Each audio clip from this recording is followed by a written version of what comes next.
Hey guys and gals, I'm doing a little video on the CB radio since that's what I'm working on right now. So this is one of those things that's just kind of dying out, and it's sad, man.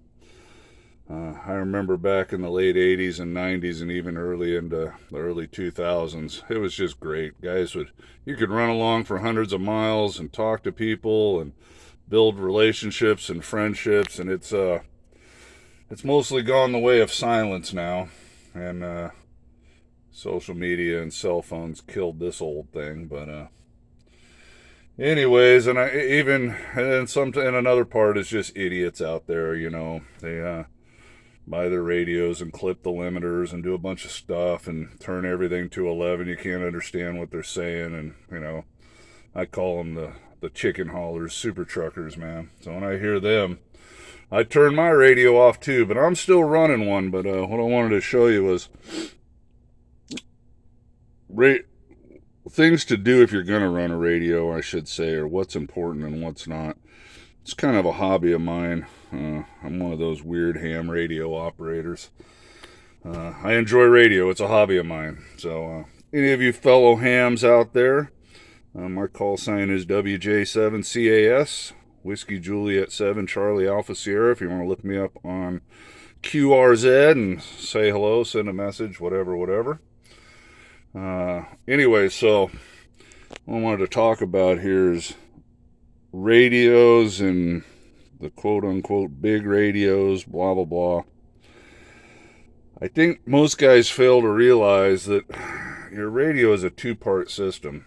You got your transmitter and your transmitting device, which would be and receive device would be your antenna. And one is far more important than the other one. Any guesses? Da-da-da-da-da-da. The antenna system. Good way to remember it is a $10 radio on a good $100 antenna system, because that's a little high, will out-talk a $100 radio on a $10 antenna system. So real quick, let's just cover the radios. That's personal choice. This truck came with a Cobra LX, pretty standard. You can get those at all truck stops. The old Cobra 29 digital version. They still got the 29 Classics. Pretty good radio, all FCC legal, yada yada yada. And for what you pay, $100, they're made in China. They are what they are. They're all right. They got terrible channel rejection, so they're a little noisy on the receive, and a lot of things will interfere with them, like LED lights and stuff. If you want the best of the best, get a Japanese HF rig. Now, technically, any of the 10-meter radios converted, you're supposed to have a license, and even then, you're not legally allowed to operate it on the CB bands. But hey, nobody enforces it, so nobody cares. So those Anytone radios are pretty good. If you can't afford the Japanese HF rigs, they're expensive. The ICOMs, the Kenwoods, Yaesus. You're looking at $500+ or more for one. But the Anytones are pretty good. They make some, they don't just make flat CBs, but they're 10-meter conversions. So they're a pretty good radio for the money. Those are also labeled as strikers. Your striker radios are made by Anytone. Your Lincolns, your Lincoln radios out there, President Lincolns, or any President radio, actually. Lincoln's just one of their models. They do Jackson, Grant. Well, the Grants they don't do anymore. I don't know. Any of the President radios, striker radios, and I'm probably forgetting some, they come out of the Anytone factory. So those are good ones. Not a fan of RCI. I don't want to cause any hate here, but I just don't like them. Tried them, had nothing but problems. So RCI makes your Galaxies, your Connex. Oh, what else? Ranger, Superstar, Texas Star. There's a whole bunch of radios branded off the RCI brand. So it's all Ranger Communications Incorporated is what RCI is. Anyways, so most trucks are going to have dual antennas, and that's cool, and they come with a coax. It's the cheapest junk in the world. A single antenna will outperform co-phased antennas. because this is a 50 ohm transmitter. That's a 50 ohm antenna. If you split it into 75 ohms, you're losing right off the bat. Back in the 70s, I don't know how it happened, but 2 sticks, one on each mirror became popular. I got one on each mirror. We'll get to that in a minute, but that one's a dummy. I'll show you. There's nothing hooked up to it. That's just for looks, and that's my spare antenna if I whack this one off on a tree or something. I got the other one right there. I'll just move it over and we're back in business. So where was I? Oh, I lost my thought process. Shocking. Anyway, so I like to run a single stick, 1 coax, 50 ohm coax. So I'm just getting done with that. And we'll go over that. In fact, if you can get a good antenna analyzer or somebody that has one, or get one of these, this is a little VNA, Vector Network Analyzer. It does a lot of things. They're like 50, 60 bucks off eBay. You got to learn how to run it. Right now, right out of the box, sitting inside my metal building, no tuning at all. This antenna came out. Let's see, will it focus? Woo, I don't think you can see it. It's reading 1.48 SWRs down at the bottom of the CB band. Let me see where it is on channel 19. 27, 185. Let's get as close to that as we can. Whoop, that's a little higher. 27, 186. Close enough. Oh, there it is. 1.54. So it's higher on 40, lower on 1, so I'll just adjust the stinger down. But first I got to move out of the shop. We're not getting a true reading. In fact, the Smith chart, which that's probably a foreign language to you, is showing the ohms off because it's getting messed up by the building here. We'll talk about how an antenna radiates in a minute. So I ran this coax up through here. Thank you, Kenworth. Suckers, give me a few minutes with a stinking engineer, man. I had to rip all this down, get this down, run it out. And the worst part of it is, I'll show you outside. Let's just go outside here. So got this coax run. Hold on, don't get seasick. Let's get out here. So the coax, they had a spot coming out below this mirror bracket. You can't get to that spot unless you take the whole dash off, and I ain't gonna do it. So what I did, get up here, I just drilled above it, right through here, no big deal, ran it out, looped it around. It'll all be covered up with this rubber grommet, and I was still able to loop it up in through the mirror, and we come out here. Now I moved this over, all right?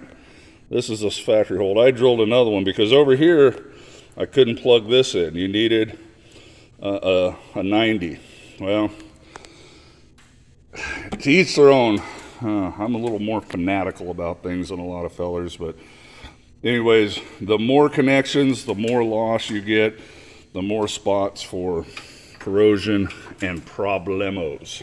Okay? So I just drilled a hole, moved this over. So let's talk about antennas. I know a lot of you guys, you love them big old coil looking things. What are they called? Predators, yada, yada, yada. They look cool, I guess you think. Absolute worst antenna you could run off a mirror, and I'm going to explain to you why. So these are 6-foot skip shooters. They're a top load antenna. See all that wire wound up there?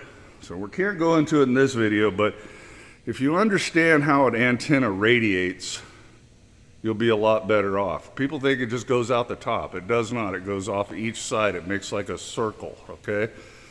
And when you have the bottom load of the antenna next to metal and a cab and things deflect it, it screws up your whole radiation pattern. So you're actually performing far less.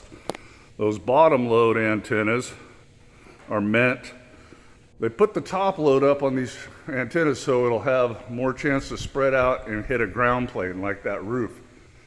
It'll get a little bit of a ground plane off that roof. Down here you got no ground plane. You go straight to ground. You might hit those steps, but we're getting pretty technical. Study that stuff, but just take my word. A top loading antenna will outperform a bottom loading big old Predator any day of the week.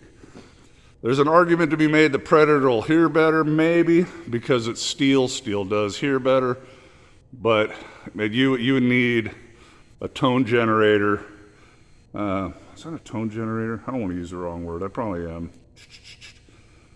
That might be. You'd have to do a dB down test. Or that all depends on the radio and how well your receive is. Can it hear below 20 dB down? A whole bunch of things, okay? So, like I said, this antenna is just a dummy stick, right? I cut the coax. It's just for looks, and I got my spare right here. Let me walk down here and show you what I'm talking about. I got a bottom loading antenna on my car and my pickup. Let me open the door here. So there's some light down there. I don't run a Predator, but if you want a real bottom loading antenna, a real good one, I'm going to show you the best one you can get on the market, in my opinion. This will outperform all those Predators and Monkey Maids and whatever. So this is a Sirio P2000. That stands for it'll take 2,000 watts. Okay, it's a bottom load. This is its coil. There's a coil wrapped around under this cover. I know the Monkey Maids, they make them bigger. It doesn't really help anything, but it looks cool. So it starts radiating here. Look where I have it, right in the center of the roof of this car. And that's where you want to mount a bottom loading antenna. So if you can mount it in the center of the cab of your semi and not hit bridges, go for it. Hanging it on the mirror, you're sacrificing performance. Now this is a cool antenna too. You can undo this wing nut here. Not gonna do it, but just loosen it. It'll lay back, forward, or take it off. You need to get a car wash or whatever. I love this baby. I'm gonna cruise around town, see? I'm a radio nerd. I got an Anytone 6666 stacked on top of a Kenwood T81, I think it is, 2-meter radio. And my 2-meter antenna's up there on the trunk. Cow horns, people love it around town. I just threw those on there, I don't know why. So we've gone way too far into CB land, but hey, I'm trying to make videos on everything, so. Height is might, so that's a 6-footer, it puts me at 13.4. Sure, I could have done a 4-foot or a 5-foot or even a 3-foot. Height is might. The taller, the better, especially on a top-loading antenna. The further you get it up there, the better it's going to radiate down and perform. Now that you know more about radio than you probably ever wanted to, I'll conclude this video, I suppose. But throw a CB in, man. Be polite, respectful. Don't turn everything to 11. Don't annoy people. Have some good conversations. All right, man. God bless you guys. Bye now.